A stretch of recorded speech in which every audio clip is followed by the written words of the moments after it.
땅 위에 오신 하나님의 본체, 십자가에 달리사 우리 죄 사셨네. 하나님이 그를 지극히 높여 모든 이름 위에 뛰어난 그 이름을 주사 우리 예수 이름 앞에 절하고 모든 입이 주를 시네. 영광 중에 오실 주를 보리라 선포해. 왕께 만세 존귀와 위엄을 찬양해.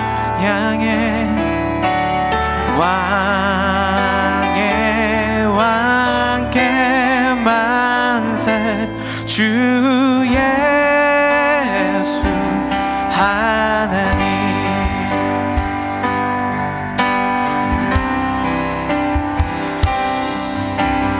땅 위에 오신 하나님의 본체, 십자가에 달리사 우리 죄 사셨네.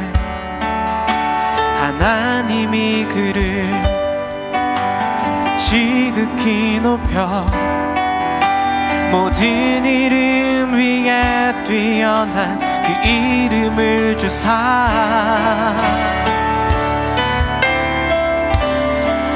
우리 예수 이름 앞에 절하고 모든 입이 주를 시네. 영광 중에 오실 주를 보리라 선포해.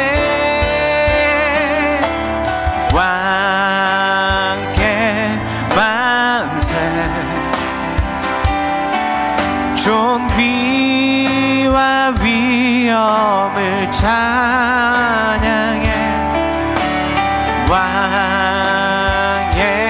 왕께 만세 주 예수 하나님. 우리 고대 안에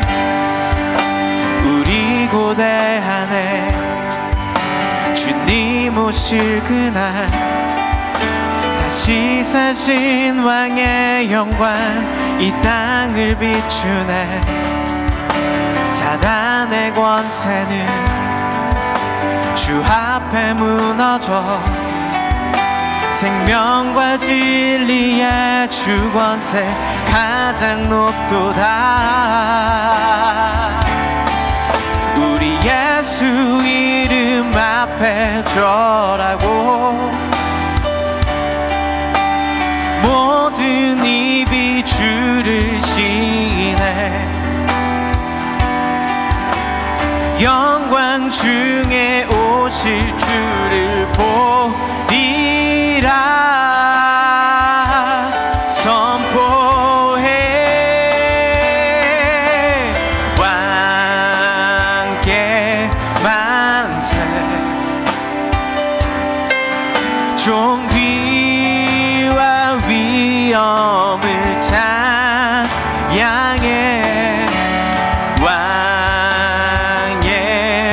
왕께 만세 주 예수 다시 한번 우리를 위해 이 땅에 오신 왕께 만세. 왕께 만세 존귀와 위엄을 찬 왕께 만세. 왕께 만세 주 예수 다시 한번 우리의 왕께 만세, 왕께 만세, 왕께 만세. 종비와 위엄을 찬양해. 왕께 만세. 주의 한 번 더 우리의 모든 것으로 주님을 높이며 나갑시다. 왕께 만세, 왕께 만세. 이제는 보좌에 앉으셔서 장차 오실 주님 앞에 우리의 모든 영광과 우리의 모든 존귀를 들려드립니다. 왕의 왕께 만세, 왕의 왕께 만세. 주 예수 하나님. 호산나 다윗의, 호산나 다윗의 자손께. 호산나 불러 왕 중의 왕. 높은 하늘엔 영광을 예수 주 메시아. 호산나 호산나 호산나 다윗의 자손. 우리의 목소리 높여 호산나 불러 왕 중의 왕. 높은 하늘에 영광을 예수 주 메시아. 호산나 다윗의 자손께. 호산나 다윗의 자손께. 호산나 불러 왕 중의 왕. 높은 하늘에 영광을 예수 주 메시아. 내 높은 하늘에, 높은 하늘에 영광을 예수 주 메시아. 내 예수 주 메시아. 우리의 높으신 그 이름 예수 주 메시아. 네, 우리가 이 시간 각자의 고백으로 그 주님의 이름을 높이며 나아갑시다. 산나 다윗의 자손이여 주님께 호산나. 그 높이 왕의 왕 호산나 왕을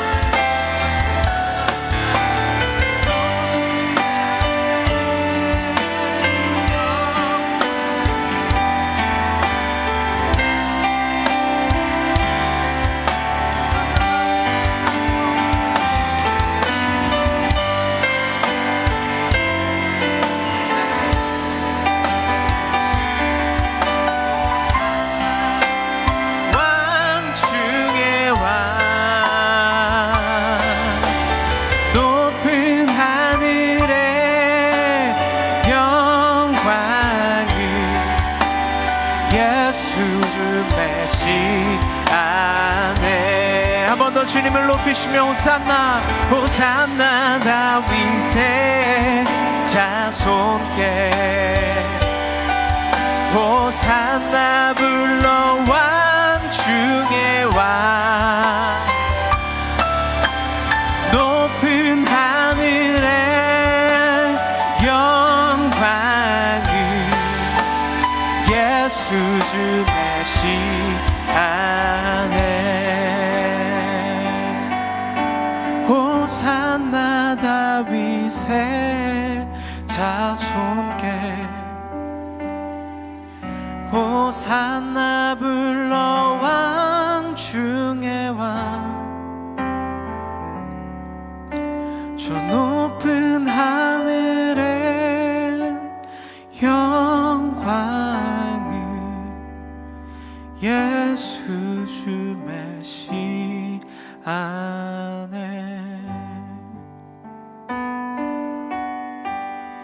예수 주 메시아.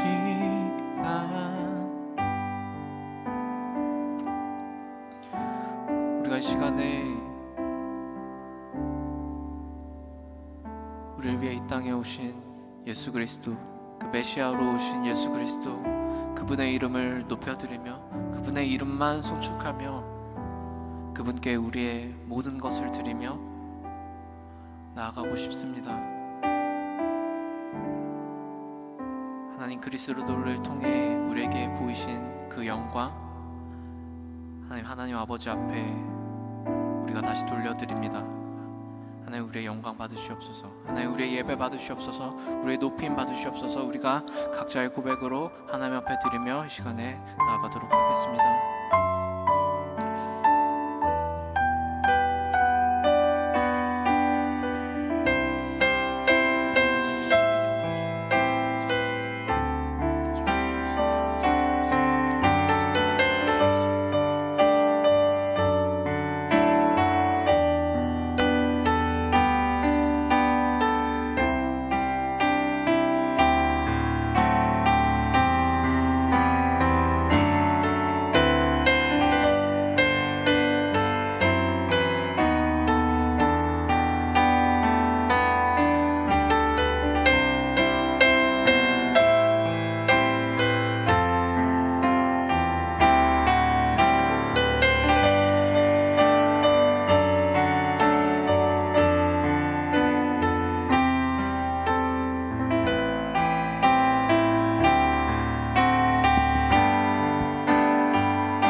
함께 사도신경 하심으로 우리의 신앙을 고백하겠습니다.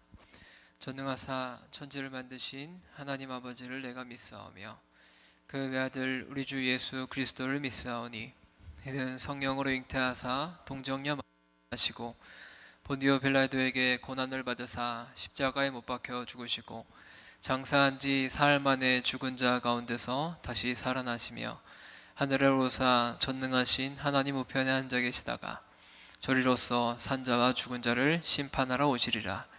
성령을 믿사오며 거룩한 공회와 성도가 서로 교통하는 것과 죄를 사하여 주시는 것과 몸이 다시 사는 것과 영원히 사는 것을 믿사옵나이다.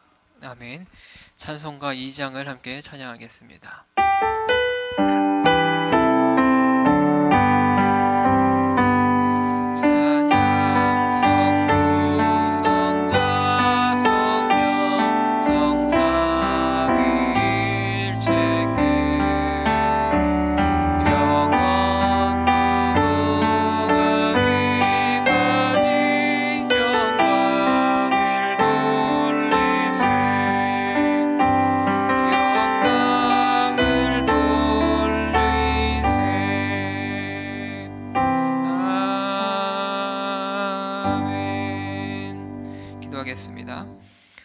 사랑의 하나님, 너무나 감사드립니다. 하나님, 우리를 주님의 귀한 백성으로 불러주시고 하나님 앞에 나와 주님을 찬양하고 하나님을 예배할 수 있도록 인도해 주신 주님, 너무나 감사드립니다.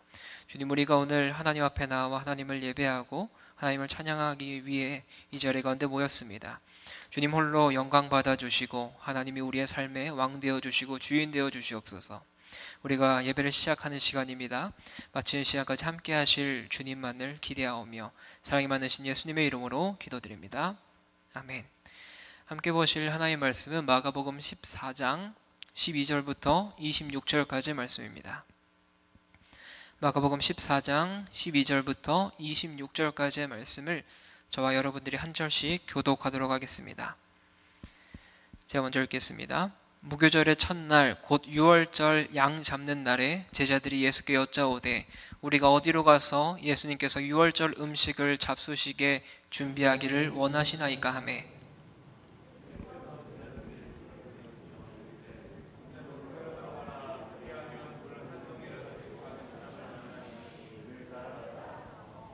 어디든지 그가 들어가는 그 집 주인에게 이르되 선생님의 말씀이 내가 내 제자들과 함께 유월절 음식을 먹을 나의 객실이 어디 있느냐 하시더라 하라.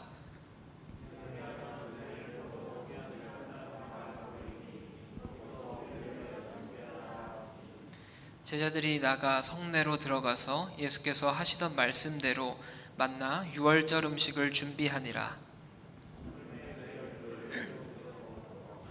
다 앉아 먹을 때에 예수께서 이르시되 내가 진실로 너에게 이르노니 너희 중에 한 사람 곧 나와 함께 먹는 자가 나를 팔리라 하신대.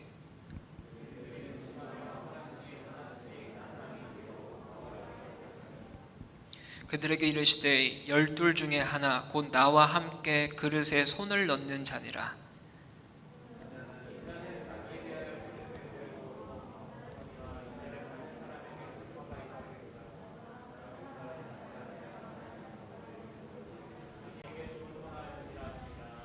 그들이 먹을 때에 예수께서 떡을 가지사 축복하시고 떼어 제자들에게 주시며 이르시되 받으라 이것은 내 몸이니라 하고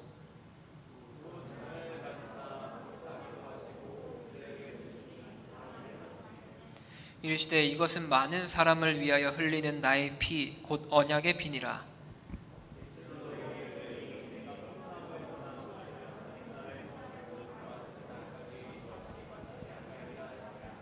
함께 읽습니다.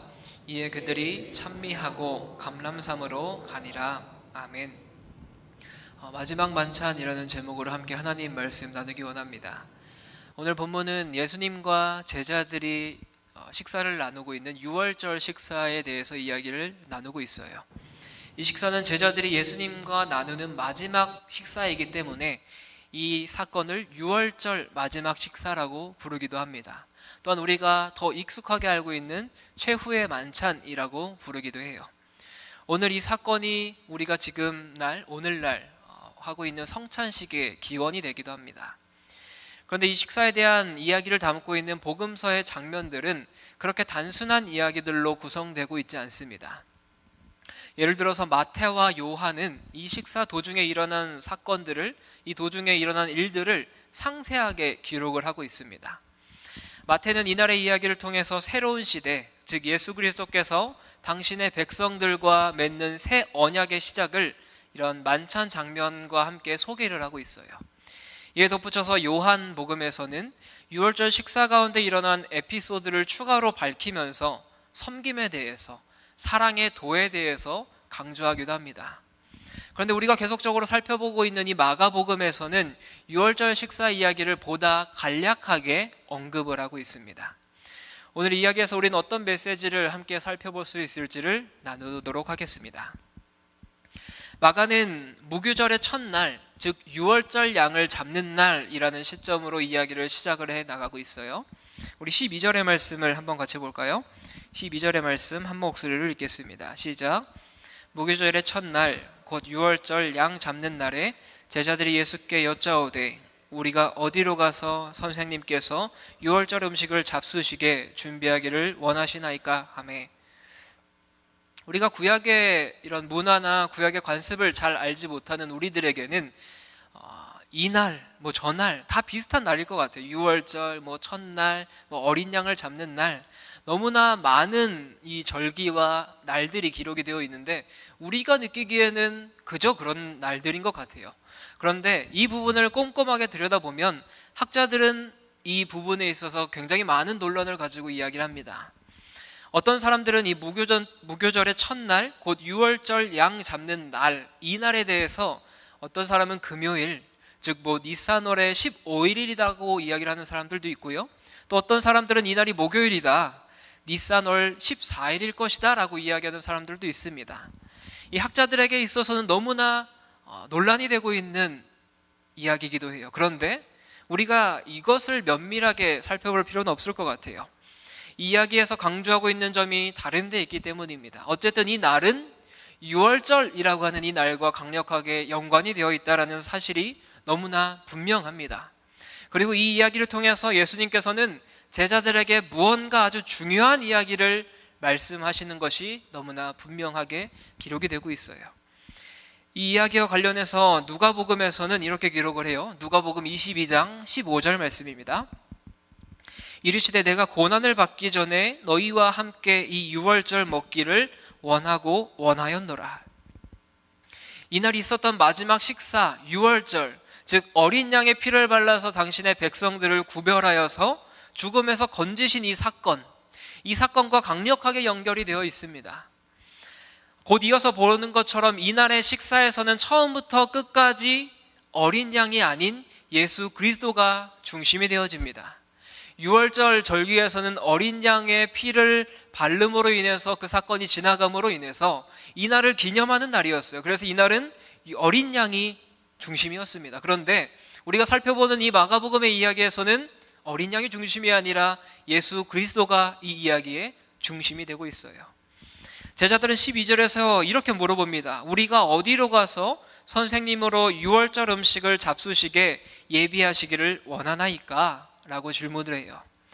누가복음에서는 이 대화를 예수님께서 시작하신 것으로 기록을 합니다. 하지만 마가는 이 대화를 제자들이 먼저 꺼냈다라고 기록을 하면서 예수님께서는 제자들의 질문에 13절과 14절에서 이렇게 대답을 하십니다.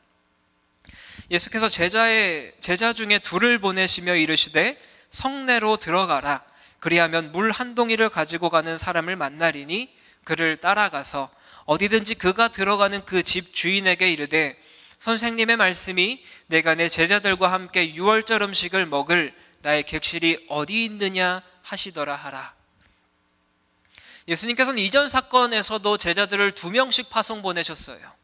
2명씩 보내셔서 임무를 맡기셨습니다. 두 제자를 예루살렘에 타고 들어갈 나귀를 데리고 오라고 보내시기도 했고요. 또 많은 사건들을 예수님께서 2명씩 보내셨습니다. 그런데 이제 베단이라는 지역에서 두 제자를 보내셔서 성 안에서 유월절을 준비할 수 있도록 그들에게 임무를 맡겨주세요. 이 말씀을 따라 제자 둘이 혼잡한 성 안으로 들어가기 시작합니다. 어떤 사람을 만날 것이라는 말만 듣고 나아갔어요. 그 사람은 어떤 사람이냐? 물 한 동이를 가지고 갈 것이기 때문에 쉽게 만날 수 있다라는 겁니다. 눈에 띄는 사람일 거다라고 예수님께서 말씀하고 있는 거예요. 그 사람이 눈에 띄는 이유는 물동이를 가지고 물을 이렇게 기르는 사람들은 대부분 당시에는 여자들이 많이 행동을 했습니다. 그런데 어떤 남자가 물동이를 들고 지나간다면 눈에 많이 띄었겠죠. 게다가 당시의 남자들은 물을 뜨러 갈 때에 이런 바구니나 물동이를 가지고 간 것이 아니라 가죽부대, 이렇게 허리춤에 찰 수 있는 가죽부대를 가지고 가서 물을 떴던 당시의 관습이 있었기 때문에 어떤 남자가 물동이를 뜬다라고 하면은 눈에 띄기 쉬웠을 것입니다. 그런데 예수님께서는 이 모든 일을 비밀스러운 성격으로 제자들에게 알려주고 있어요. 아마도 예수님께서 유월절을 기념하고 마지막 만찬을 제정하기 위해서 자신의 제자들과 함께 은밀한 시간을 함께 보내시기 위해 이 모든 것을 계획하셨던 것이겠죠. 제자들은 예수님의 당부대로 주인에게 말합니다. 우리 선생님께서 이르기를 당신에게 우리가 함께 식사할 빵이 어디 있느냐라고 물어보라고 말씀하셨습니다 라고 그 사람을 만나자 이야기를 합니다. 그 말을 듣자 주인은 곧 그들이 함께 할 식사방을 보여주고 있어요. 15절의 말씀을 우리 한번 같이 읽어보도록 하겠습니다. 15절 함께 읽습니다. 시작. 그리하면 자리를 펴고 아멘. 오늘 이야기 흐름이 계속 이렇게 흘러가고 있어요. 이 이야기 흐름을 보면 우리가 혹시 무엇을 느낄 수 있을까요? 마가가 강조하고 있는 것은 모든 일이 예수님을 중심으로 일어났다라는 겁니다. 모든 사건이 예수님의 계획 안에 있었고 예수님을 중심으로 이 사건이 계속적으로 진행되고 있다라는 거예요. 객실은 이미 자리를 펴고 준비한 곳이었습니다. 즉 카페트나 쿠션이나 기대 누울 수 있는 그 모든 것들이 다 준비되어 있었습니다. 탁자도 준비되어 있었어요. 그런데 빠져있는 것이 하나가 있었는데 그것은 음식이었습니다. 이들이 함께 만찬을 나누는 음식이 부족했었어요. 그래서 두 제자는 예수님의 말씀에 따라서 음식을 준비하러 이제 나가게 되죠. 날이 저물게 되자 대망의 그 유월절 식사, 예수님과 제자들이 함께하는 이 마지막 식사가 시작이 되었습니다. 그런데 마가가 이야기하는 이야기는 다른 복음서와는 다르게 눈에 띌 정도로 너무나 짧아요. 다시 말해서 마가는 식사하는 동안에 있었던 이야기들 가운데 예수님께서 직접 제자들의 발을 씻겨주신 그 세족식의 사건들, 이런 것들을 과감하게 생략하고 있습니다. 원래 6월절 식사 시간에는 그 중에 가장 어린 사람이 정해진 질문을 먼저 했습니다. 그 질문 중에 하나가 이거예요. 이 출애굽 사건을 통해서 6월절에 대한 이야기를, 6월절이 어떻게 유래되어 왔는지, 6월절의 역사가 어떤 것인지 가장 어린 사람이 가장에게 물어봤습니다. 그러면서 6월절 식사는 이 당시의 역사적인 배경을 설명하는 것으로 식사가 시작되곤 했습니다. 그런데 마가는 그런 이야기들을 다 생략합니다. 오직 예수님께서 자기 계시에 대해서 의미 있는 부분만 기록을 남겨두었습니다. 그런데 놀랍게도 우리가 살펴볼 수 있는 것은 마가는 가룟 유다가 예수님을 배반할 것이라는 이야기로 6월절 식사가 시작하고 있는 거예요. 18절 말씀 한 목소리로 읽겠습니다. 18절입니다. 시작. 다 앉아 먹을 때에 예수께서 이르시되 내가 진실로 너에게 이르노니 너희 중에 한 사람 곧 나와 함께 먹는 자가 나를 팔리라 하신대. 유대인들에게는 여러 종류의 절기가 있었습니다. 그 절기는 대부분 식사와 연결이 되었어요.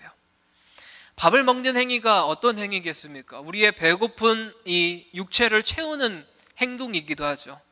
하지만 함께 모여서 나누는 식사는 그 자리에 모인 사람들을 하나로 묶는 역할을 하기도 했습니다.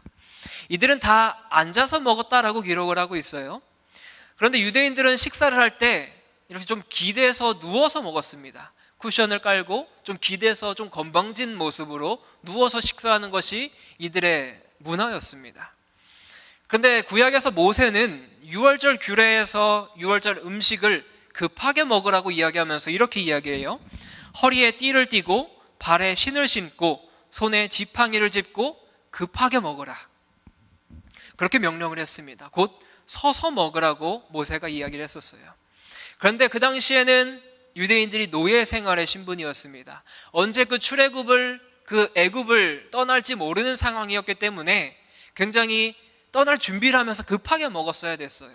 군대에서 5분 대기조가 있는 것처럼 언제 출동을 할지 모르기 때문에 급하게 밥을 먹어야 되는 것처럼 이 당시에는 이렇게 식사를 하는 것이 구약의 규례였습니다. 그런데 유대인들은 이제 더 이상 노예가 아니라 자유인이었기 때문에 자유인의 신분을 나타내기 위해서 기대어 누워서 먹기 시작합니다. 특별히 이스라엘 사람들이 6월절에 가족끼리 모여서 나누는 이 식사는 서로를 든든하게 묶는 일이 되기도 했을 뿐만 아니라 서로가 공유하고 있는 소망, 기쁨, 즉 하나님께서 애굽에서 종살이하고 있었던 우리 민족들을, 우리 선조들을 구출해 주셨다라는 그 역사적인 믿음을 확인하는 자리가 이 6월절 식사 자리였어요. 이들에게는 너무나 의미가 있는 시간입니다. 또 가족이나 친구, 동료들과 함께 6월절 식사를 나누는 이 일은 로마의 압제 아래에 있었던 이스라엘 사람들에게는 엄청난 의미가 있는 사건입니다. 의미가 있는 절기였어요. 그래서 많은 사람들이 예루살렘으로 모여서 이 절기를 지키기 위해 북적북적하게 모여왔던 것입니다. 그런데 이 특별한 6월절 식사 시간 가운데, 이 특별한 6월절 밥상 앞에서 예수님께서 무슨 이야기를 하십니까? 배신자가 있을 것이다. 우리 중에 나를 파는 사람이 나와 함께 식사를 하고 있는 이 사람들 중에 있을 거다라고 이야기를 합니다. 제자들이 느끼기엔 이 이야기가 얼마나 충격적이었을까요? 기쁨을 나누고 소망을 나누고 함께 우리의 믿음을 나누는 이 6월절 식사 자리에서 예수님께서는 나를 팔 사람이 여기 있다, 나를 배신할 사람이 여기 있다라고 말하고 있는 거예요. 예수님의 말씀에 크게 놀란 제자들의 반응이 어떻습니까? 혹시 저입니까? 나는 아니지요? 라고 예수님께 질문을 하고 있어요. 얼마나 놀랬겠습니까? 12명밖에 없는 이 제자들 중에서 예수님께서 나를 팔 사람이 있다고 하는데 그게 혹시 나는 아닐까? 라고 예수님께 계속 질문하고 있어요. 그런데 예수님께서는 이들의 질문에 구체적으로 대답하지 않으십니다. 20절과 21절의 말씀에서 이렇게 기록을 하는데요, 우리 한 목소리로 함께 읽도록 하겠습니다. 20절과 21절이 있습니다. 시작. 그들에게 이르시되 열둘 중에 하나 곧 나와 함께 그릇에 손을 넣는 자니라. 인자는 자기에 대하여 기록된 대로 가거니와 그 사람은 차라리 나지 아니하였더라면 자기에게 좋을 뻔하였느니라 하시니라. 예수님께서는 이 말씀으로 당신을 배신할 자가 누구인지를 암시해 주십니다. 그리고 그의 슬픈 운명 또한 언급하고 계세요. 그런데 우리가 이 말씀에서 주목해야 될 것이 있습니다. 먼저는 배신자를 암시하는 말씀을 보면 우연처럼 보이지만 이것은 예수님께서 다 계획하신 일이에요. 즉 예수님의 손과 배신자의 손이 공교롭게 한 그릇에서 만나게 될 것이다 라고 예언하십니다. 이 말씀은 그가 누구인지에 초점을 맞추고 있지 않아요. 그 사람이 누구인지에 대해서 초점을 맞추는 것이 아니라, 다시 말해서 배신자 역시 하나님의 계획 안에 있다라는 겁니다. 하나님의 뜻 안에 있다라는 거예요. 따라서 이 부분에서도 예수님의 주도권을 발견할 수 있습니다. 우리가 지난주에서도 발견했던 것 중에 하나가 예수님의 주도권이었죠. 가룟 유다가 스스로 결심하고 실행한 일이기는 했지만 이건 역시 처음부터 하나님의 계획 안에 들어있었던 사건이라는 거예요. 이 강조점은 앞에 마가복음 12장 혹은 그 이전부터도 계속적으로 드러납니다. 예를 들어서 마가복음 12장에서는 예수님께서 예루살렘 성으로 들어가시는 장면이 있죠. 여기에서 마가는 나귀 새끼를 준비하는 일에서부터 철저하게 예수님의 계획대로 실행되고 있는 것을 보여주고 있어요. 또한 이 강조점은 지난주에 살펴봤었던 마가복음 14장의 초반에서 절정을 이루게 됩니다. 무교절이 다가올 무렵 대제사장과 서기관들이 대중들의 반발을 두려워하면서 예수님을 죽이려고 했던 이 계획을 늦추게 됩니다. 그런데 이 순간 예수님께서 주도권을 주시면서 그 일을 당신의 계획표대로 당신의 계획 안으로 이끌어 가심으로 인해서 그 사건을 다 뒤집어 바꾸시죠. 이런 강조점을 통해서 마가가 이야기하는 것은 너무나 분명합니다. 예수님은 당신의 백성들에게 거절당하고 죽임당할 것이다 라는 거예요. 그런데 세상에서 벌어진 그 모든 일들은 궁극적으로 하나님의 계획 아래에서 모든 것이 실행된다라는 것입니다. 이로써 하나님께서는 당신의 뜻을 이루셨고 백성들은 자신의 행위로 말미암아 심판을 받게 될 것입니다. 이제 우리가 주님의 마지막 식사에 대해서 한 번 더 같이 살펴보도록 하겠습니다. 22절과 22절부터 24절 말씀은 이렇게 기록하고 있어요. 그들이 먹을 때에 예수께서 떡을 가지사 축복하시고 떼어 제자들에게 주시며 이르시되 받으라 이것은 내 몸이니라 하시고 또 잔을 가지사 감사기도 하시고 그들에게 주시니 다 이를 마시매 이르시되 이것은 많은 사람을 위하여 흘리는 나의 피 곧 언약의 피니라. 유대인 전통에 따른 유월절 식사의 모습은 어땠었나요? 유월절 이 식사는 먼저 식사 모임을 시작하기 위해서 축복하는 기도로 식사가 시작됩니다. 이어서 이들은 포도주를 마시기 시작해요. 그리고 그 모임에서 가장 어린 아이가 이렇게 물어본다고 했죠. 왜 이날 밤은 다른 날 밤과 다른가요? 왜 이날 밤은 이렇게 특별하게 식사를 하나요? 라고 물어보기 시작해요. 그러면 이 모임을 준비한 사람이 유월절에 대해서 설명을 합니다. 이 설명으로 아버지나 모임을 주관한 사람은 유월절 식사에 등장하는 요소들이 어떠한 의미를 가지고 있는지를 자세하게 그 모임에 임한 사람들에게 설명을 해줘요. 유월절 어린 양의 의미가 무엇인지, 무교병은 어떤 의미로 먹는 것인지, 그날 준비한 소금 한 그릇과 쓴 나물, 이 모든 것들이 상징하는 의미가 무엇인지를 설명을 합니다. 그러면서 이 설명을 들으면서 자신들의 선조들이 하나님과 맺은 그 언약을 기억하며 유월절 이 당시에 해방된 그 영광스러운 사건을 기억하면서 유월절 식사가 시작이 돼요. 그런데 오늘 본문의 유월절 식사 이야기에는 이런 전통적인 이야기가 다 기록이 되어 있지 않습니다. 오히려 떡과 포도주를 언급하시면서 그 의미를 설명하시는 예수님의 말씀만 기록이 되어 있어요. 이게 어떤 의미가 있을까요? 앞에서도 언급했던 것처럼 예수님은 마가의 이야기를 통해서 유월절 전통을 이 사건에 강력하게 연결시키고 있습니다. 그러나 이 유월절 식사는 다시 예수님으로 말미암아 전혀 새로운 의미를 갖게 돼요. 예수님의 죽음은 유월절에 희생되는 어린 양의 의미와 같습니다. 하지만 이 희생은 어린 양을 잡는 것이 아니라 예수님께서 십자가 달려 돌아가심으로 이 일이 대체되었다라는 거예요. 어쨌든 예수님께서 식사 시간에 제자들과 언급하신 떡과 포도주가 세상 사람들을 위하여 당신을 전부 내어주신, 자신을 희생하신 그 모든 것을 표현한 이야기입니다. 이로써 유월절 식사는 세상 사람을 구하기 위해 당신 전부를 내어주신 예수님의 십자가 사건을 기억하는 사건이 됩니다. 그 후에 예수님께서는 25절 말씀에서 이렇게 기록합니다. 우리 25절의 말씀을 한 목소리로 한번 읽어보도록 하겠습니다. 25절 함께 읽습니다. 진실로 너에게 이르노니 내가 포도나무에서 난 것을 하나님 나라에서 새 것으로 마시는 날까지. 아멘.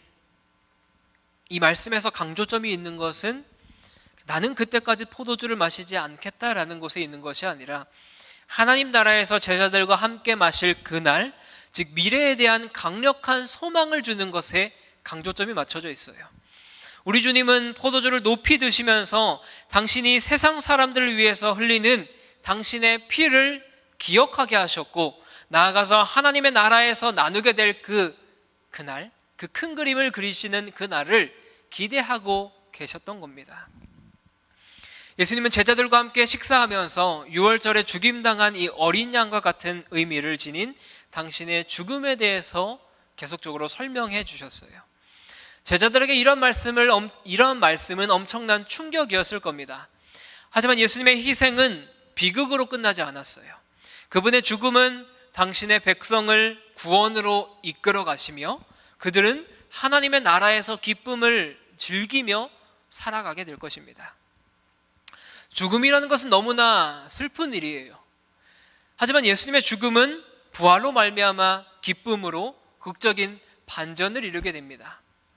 그러므로 제자들은 예수님의 죽음을 슬퍼하고만 있어서는 안 됩니다. 온 나라 백성들이 구원의 기쁨을 누리기 위해서 예수님은 필연적으로 죽으셔야만 됐습니다. 더욱이 예수님은 당신께서 예고하셨던 대로 죽으셨다가 부활하실 것이며 이 순종적인 죽음으로 말미암아 하나님은 당신의 아들 예수 그리스도를 이 세상의 왕으로 세우실 것이에요. 그렇기 때문에 예수님께서는 죽으셔야만 됐습니다. 그래야만 부활의 영광이 따를 것이며 승리하신 어린 양의 보좌에 앉아서 영원한 기쁨의 나라를 통해 다스릴 수 있기 때문이죠. 그러므로 예수님의 십자가는 슬픔의 이야기라기보다는 인류 최대의 잔치를 보장하는 기쁨의 소식이기도 합니다. 사랑하는 여러분, 말씀을 마무리하려고 합니다. 지금까지 이야기하면서 강조한 사실이 하나가 있었죠. 오늘 본문의 바로 앞에 나왔던 이야기의 흐름에서도 예수님께서는 이 인류를 구원하시기 위해 철두철미하게 이 모든 것을 주도하고 계시다라는 거예요. 이 모든 일을 계획하고 계시다라는 거예요. 이 모든 일의 주도권이 예수님께 있다라는 사실입니다. 그리고 본문은 고난과 죽음의 길을 예고하시는 예수님의 말씀에 이어서 제자들이 예수님과 함께 하나님을 찬미하는 가운데 기도하는 그 길을 떠나면서 이야기가 마무리됩니다.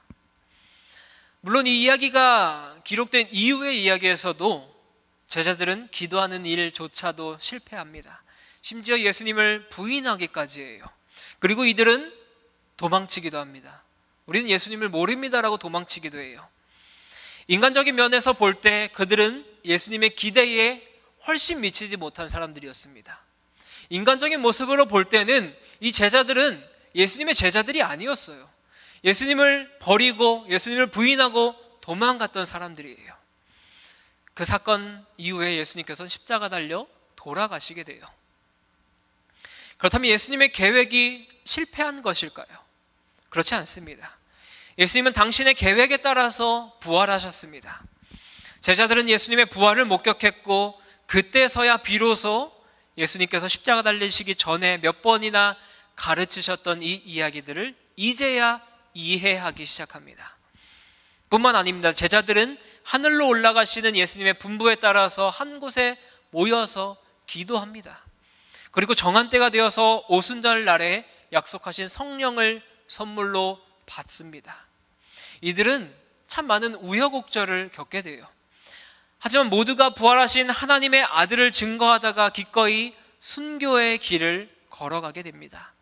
그리고 그들의 헌신적인 전도를 통해 세상 끝까지 하나님 나라의 복음이 전파되기 시작하죠. 이것이 성경에서 기록하고 있는 이야기입니다. 따라서 우리는 예수님의 계획이 온전하게 성공했다라고 밖에 이야기할 수가 없죠. 이 모든 계획이 예수님의 뜻 안에 있었고 예수님의 주도권 아래 있었다라는 겁니다. 예수님은 당신의 죽음을 선언하는 자리에서조차 하나의 희망을 언급하고 있어요. 하나님의 나라, 그 나라가 이루어질 때 나는 너희와 함께 끝없는 축제를 벌이게 될 것이다 라는 이야기입니다. 그러므로 유월절 식사의 자리는 예수님의 고통스러운 죽음을 슬퍼하고 추모하는 자리에서 끝나면 안 돼요. 슬픔을 넘어서 하나님 나라의 기쁨을 기다리는 사건이 되어야 됩니다. 이 사건을 희망하며 바라보는 기쁨의 날이 되어야 되는 거예요.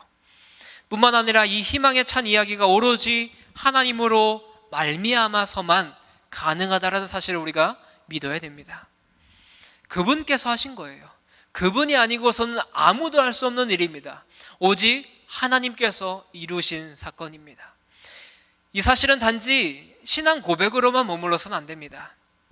모든 것을 그분께서 계획하셨고 그분께서 이루신다는 고백은 마침내 우리의 삶의 고백이 되어야 되는 겁니다. 우리의 삶에서 연결되어서 우리의 삶에서 우리의 신앙의 고백이 되어야 되고 우리의 입술의 고백이 되어야 되고 우리의 삶의 고백으로 연결되어야 된다는 거예요. 우리의 삶 또한 마찬가지겠죠. 나의 삶을 걸음걸음마다 하나님의 계획에서 빠진 것이 하나도 없습니다. 우리가 이 본당을 내딛으며 여러분들이 각자의 자리에 가는 그 걸음걸음마다 여러분들이 한 주 동안 살아가는 그 걸음걸음마다 하나님께서 그 모든 것을 예비하신다는 거예요. 하나님의 계획 안에 모든 것이 있다는 겁니다. 그 계획은 반드시 이루어집니다. 전능하신 하나님께서 그 모든 것을 계획하셨기 때문이에요. 이 믿음은 우리의 하루하루를 소망과 기쁨에 찬 일상으로 바꿔줄 줄 믿습니다. 그러므로 우리를 사랑하셔서 죽기까지 그렇게 하신 주님을 찬양할 수밖에 없는 것이죠. 그분께서 계획하신 하나님 나라의 축제가 기어이 이루어질 그 날을 믿으며 나아가는 저와 여러분 되시길 주님의 이름으로 간절히 소망합니다. 우리의 삶이 하나님의 계획 안에 있음을 믿으며 나아갑시다. 내 삶이 왜 이렇고 내 현실은 왜 이렇고 그것 때문에 불평불만하며 나아가는 것이 아니라 그 삶 가운데에서 내 역할 가운데에서 내가 있는 그 모든 현장마다 하나님께서 우리에게 계획하신 일들이 다 있습니다. 그 날이 다가올 줄 믿고 그 계획이 우리가 무엇인지를 하나님께 물으며 나아가는 우리가 되시길 주님의 이름으로 간절히 소망합니다. 하루하루를 기쁨과 확신 안에 그 하나님을 믿는 믿음 안에 살아가는 저와 여러분 되시길 주님의 이름으로 간절히 축원합니다. 우리 이 시간 함께 찬양하고 기도하기 원해요. 우리 함께 찬양할 때는 하나님 어린 양 독생자 예수라는 찬양 함께 하면서 기도하기 원합니다. 우리가 매 순간을 살아가면은 우리의 현실이 왜 이럴까? 나는 왜 이럴까? 하는 이야기들이 참 많이 우리의 입 밖으로 튀어나오게 되죠. 우리의 매 삶의 순간이 감사와 기쁨이 넘치지 않을 때가 많아요. 불만이 많고 불평이 많고 참 많은 어려운 삶을 살아가는 게 우리의 현실적인 모습입니다. 그런데 그 안에서 하나님께서 계획하신 일들이 무엇이 있을지 우리가 그것을 살펴보는 것이 그리스도인들의 모습이어야 됩니다. 그냥 불평만 하고 불만만 하며 살아가는 것이 우리의 모습이 되어서는 안 됩니다. 예수님께서는 오늘 이 유월절 마지막 식사 가운데 이 기쁜 날에 예수님께서는 나를 십자가에 못 박을 사람이 여기 있다라고 이야기를 하셨어요. 그 사람이 누구인지가 중요했던 것이 아니라 이 모든 사건을 예수님께서 이끌어 가신다라는 거예요.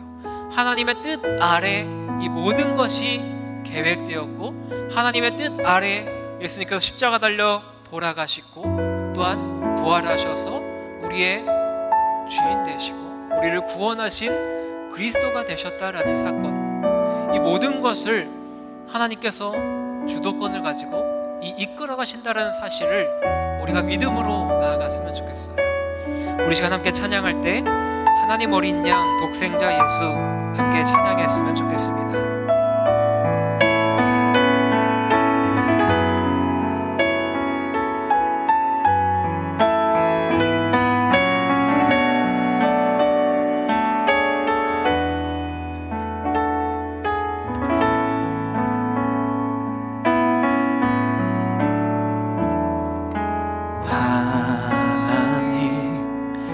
어린 양 독생자 예수 날 위해 죽으신 주님,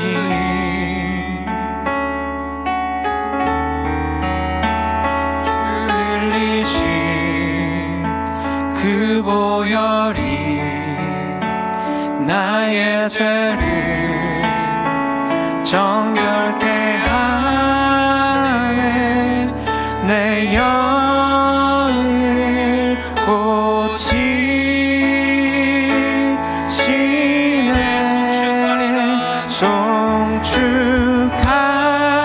송축하리라. 화목케 하신 주, 나의 모든 죄 깨끗게 하셨네.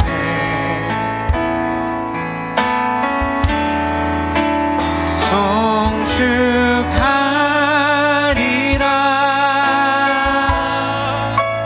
귀하신 어린 양 모두 절하고 모두 외치. 우리 처음부터 찬양할까요? 하나님 어린 양 독생자 예수. 하나님 어린 양 독생자 예수 날 위해 죽으신 주님,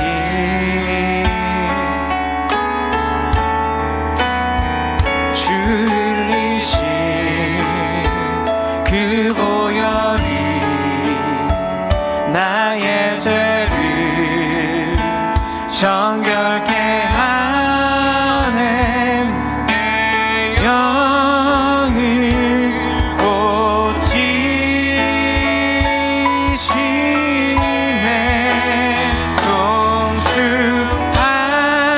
송축하리라. 화목케 하신 주, 나의 모든 죄 깨끗게 하셨네.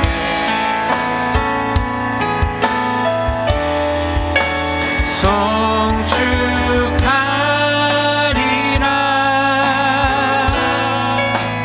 귀하신 어린 양 모두 절하고 모두 외치. 한 번 더 찬양할게요. 송축하리라.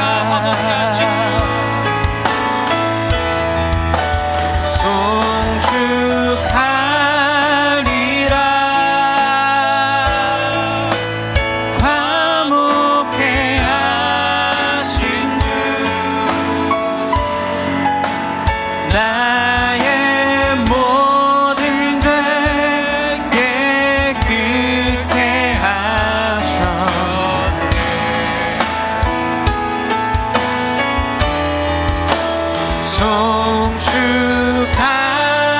송축하리라.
하나님, 오늘 하나님의 말씀을 통해 유월절 식사 가운데에 나를 팔자를 이야기하시며 내가 십자가 달려 돌아가실 것이며 다시 부활하실 것이라는 사실을 명확하게 또한 알게 하심에 감사합니다. 하나님, 이 모든 사건이 하나님의 주도권 아래에 있음을 우리가 보게 하심에 감사합니다. 유다가 예수님을 팔아 넘기지만 그 모든 것을 예수님께서 이미 알고 계셨고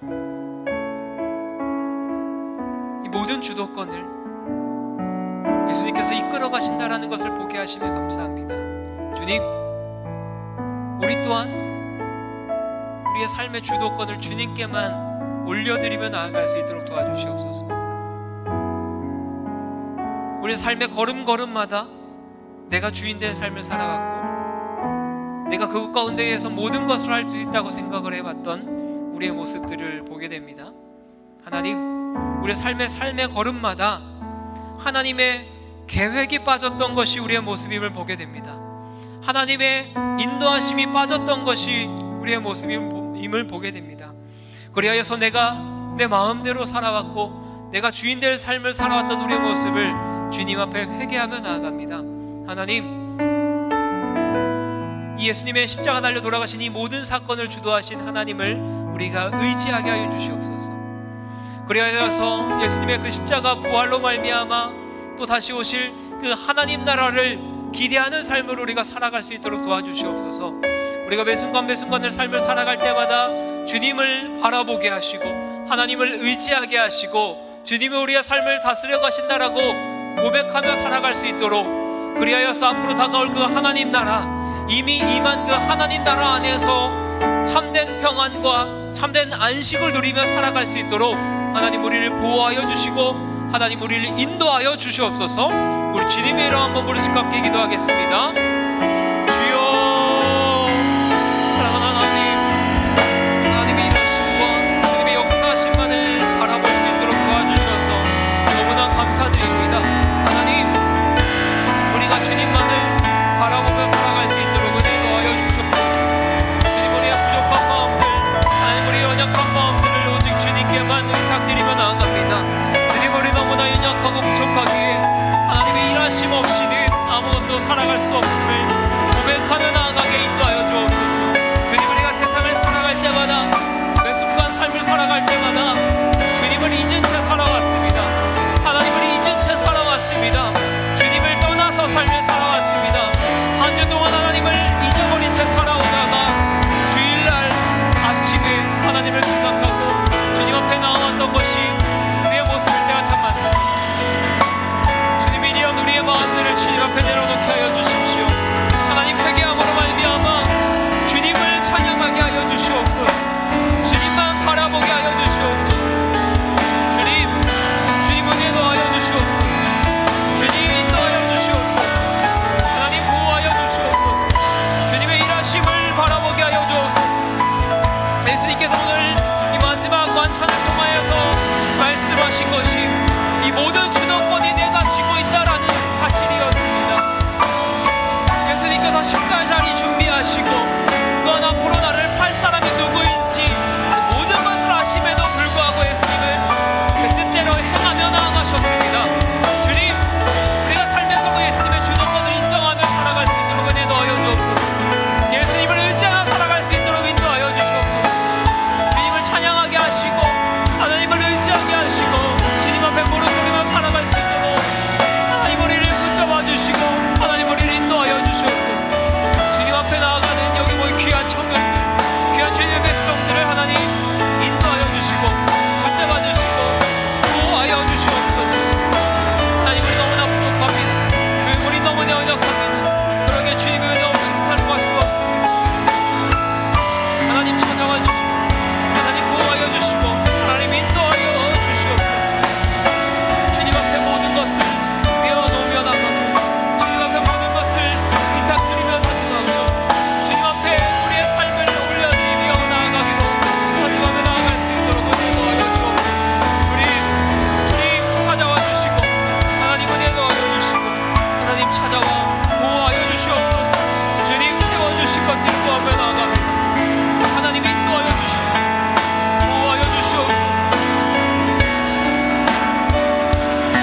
마지막 식사를 통해 하나님 많은 것을 알게 하심에 감사합니다.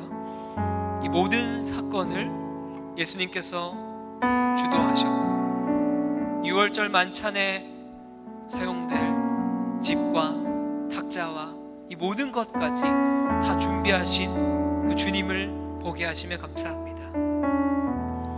또한 그 자리 가운데서 예수님 자기 자신을 팔 사람이 누구인지도 이미 알고 계셨고 그것 또한 하나님의 계획 안에 있었던 사실을 보게 해주셔서 너무나 감사합니다. 주님, 이 사건을 통해 우리가 오직 하나님 한 분만을 의지하며 나아가게 하여 주시옵소서.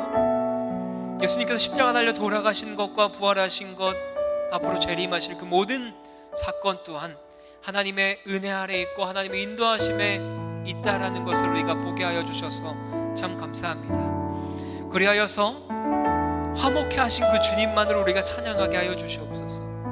우리가 그 귀하신 어린 양을 의지하며 살아갈 수 있도록 은혜 더하여 주옵소서. 주님, 우리가 매 순간 삶을 살아갈 때마다 내가 내 삶의 주도권을 쥐며 살아왔던 것처럼 살아왔던 우리의 모습을 주 앞에 회개하며 나아갑니다.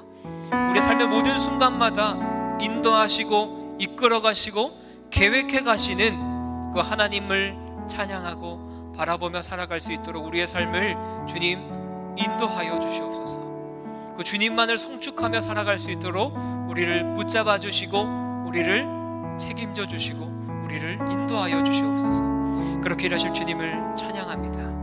하나님, 이 시간 그냥 오지 않고 주님 앞에 예물 드린 귀한 손길들이 참 많습니다. 이 예물이 사용될 때마다 하나님의 은혜와 하나님의 사랑과 하나님의 일하심이 흘러갈 수 있도록 은혜 더하여 주시옵소서. 그렇게 일하실 주님을 기대하며 사랑이 많으신 예수님의 이름으로 기도합니다. 아멘. 지금은 우리 주 예수 그리스도의 은혜와 하나님의 사랑과 성령의 교통하심이 하나님의 주도권 아래 살아가기로 다짐한, 하나님의 주도권만 바라보며 살아가기로 결단한 여기 모인 주님의 귀한 백성들 머리 위에 이제부터 영원토록 함께 있을지어다. 아멘.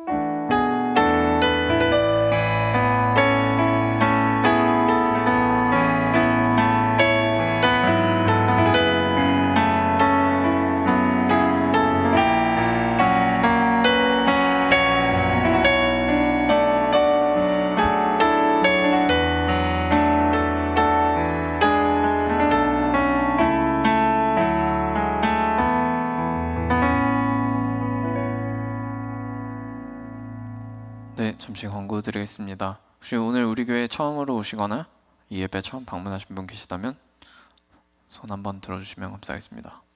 네, 안 계신 것 같습니다.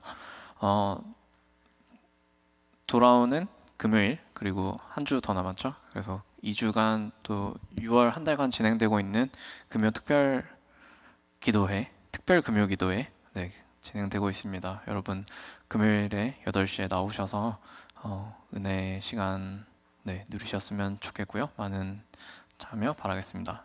이외의 광고는 주보를 참고해 주시고 또 오전 예배 주보도 참고해 주시고요. 우리 마지막으로 자리에서 일어나서 마지막 찬양하시고 마치도록 하겠습니다.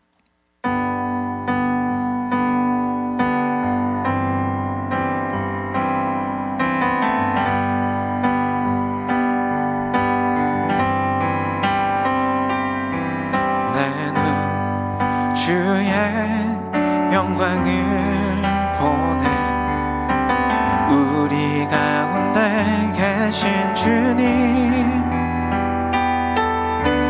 그 빛난 영광 온 하늘 덮고 그 찬송 온 땅 가득해 내 눈 주의 영광을 보내 찬송 가운데 서신 주님 주님의 얼굴은 온 세상 향하네 권능의 팔을 드셨네 주의 영광 이곳에 가득해 우린 선해 주님과 함께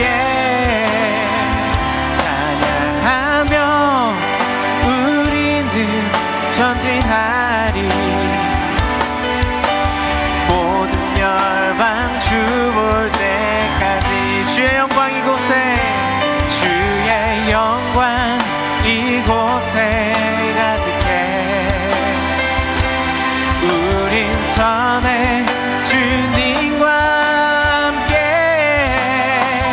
찬양하며 우리는 전진하리 모든 열방 주 볼 때까지 모든 열방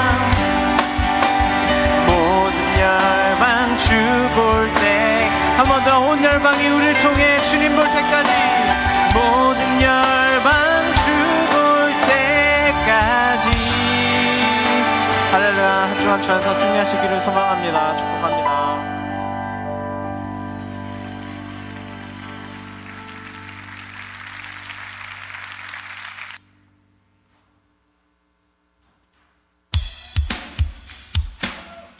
여러분 주님께 감사하십니까? 이 마음 변치 않았으면